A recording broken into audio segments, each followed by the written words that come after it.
Halo semua, kembali lagi di channel ini. Hari ini kita akan membahas sesuatu yang menarik IPO dari perusahaan yang mungkin belum banyak dikenal, tapi punya potensi besar di industri logistik Indonesia. Bayangkan, sebuah perusahaan logistik yang sedang bersiap untuk go public dengan rencana membangun gudang pendingin canggih di berbagai kota besar dan menambah ratusan armada truk. Ya, ini dia, PT Trimitra Trans Persada, atau yang akan kita kenal dengan kode saham Blok.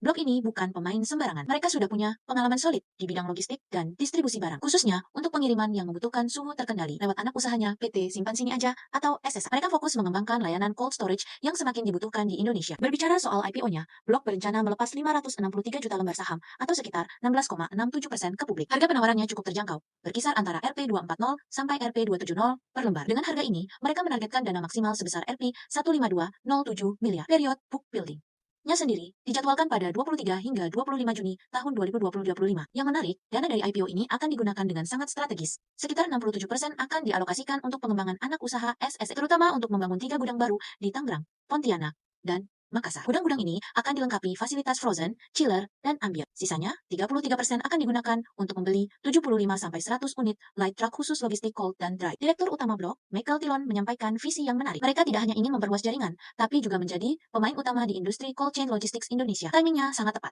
mengingat kebutuhan akan layanan ini terus meningkat, terutama dari sektor farmasi, makanan, dan e-commerce. Tapi tentu, ada beberapa hal yang perlu dipertimbangkan. Biaya operasional cold chain memang tidak murah, dan persaingan di industri ini cukup ketat. Namun, melihat rencana ekspansi yang konkret dan masih banyaknya daerah yang belum terlayani, infrastruktur gudang modern, Blok punya kesempatan besar untuk tumbuh signifikan. Bagi investor, ini bisa jadi peluang menarik untuk ikut dalam pertumbuhan industri logistik Indonesia. Blok menawarkan exposure ke sektor yang masih berkembang dengan harga yang relatif terjangkau dan rencana ekspansi yang jelas. Bagaimana menurut kalian tentang IPO Blok ini? Apakah kalian tertarik untuk ikut berpartisipasi? Tulis pendapat kalian di kolom komentar ya. Jangan lupa like dan subscribe untuk update informasi IPO terbaru. Sampai jumpa di video berikutnya.